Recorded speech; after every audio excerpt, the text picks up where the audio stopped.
சின்ன சேலத்தில் வழக்கறிஞர்கள் சங்கம் சார்பில் சமத்துவ பொங்கல் விழா. சின்ன சேலம் அட்வொகேட்ஸ் அசோசியேஷன் சார்பில் 2026 ஆண்டு முதல் சமத்துவ பொங்கல் விழா 12 முதல் 1/2026 அன்று சின்ன சேலத்தில் உள்ள சங்க வளாகத்தில் சிறப்பாக நடைபெற்றது. விழாவிற்கு சங்க தலைவர் வழக்கறிஞர் எஸ். சிவராமன் தலைமை வகித்தார். செயலாளர் வழக்கறிஞர் ஆர். கண்ணதாசன் வரவேற்புரையாற்றினார். வழக்கறிஞர் பி. எஸ். வெங்கடேசன் துணைத் தலைவர், வழக்கறிஞர் ஜே. நடராஜன், வழக்கறிஞர் கே. பாலகிருஷ்ணன், துணை செயலாளர் வழக்கறிஞர் ஏ. எஸ். சம்பத், நூலகர் ஆகியோர் முன்னிலை வகித்தனர்.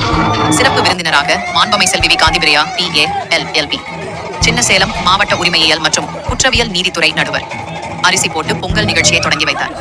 இந்த விழாவில் வழக்கறிஞர்கள் மற்றும் அவர்களது குடும்பத்தினர் திரளாக கலந்து கொண்டு பொங்கல் மற்றும் புத்தாண்டு நிகழ்ச்சிகளை மகிழ்ச்சியுடன் கொண்டாடினர். மேலும் கலை நிகழ்ச்சிகள், தமிழ் பறை இசை முழக்கம், பேச்சு போட்டி, பாட்டுப் போட்டி, தவளை தாண்டுதல், கயிறு இழுக்கும் போட்டி, இசை நாற்காலி, பாரம்பரிய பொங்கல் நிகழ்ச்சி மற்றும் நினைவு பரிசுகள் வழங்கும் நிகழ்ச்சிகள் நடைபெற்றன. வழக்கறிஞர்களிடையே ஒற்றுமையும் நல்லுறவையும் வளர்க்கும் வகையில் இந்த விழா நடைபெற்றதாக சங்க நிர்வாகிகள் தெரிவித்தனர். நிகழ்ச்சியின் முடிவில் சங்க பொருளாளர் வழக்கறிஞர் எஸ். ராஜா நன்றியுரை வழங்கினார்.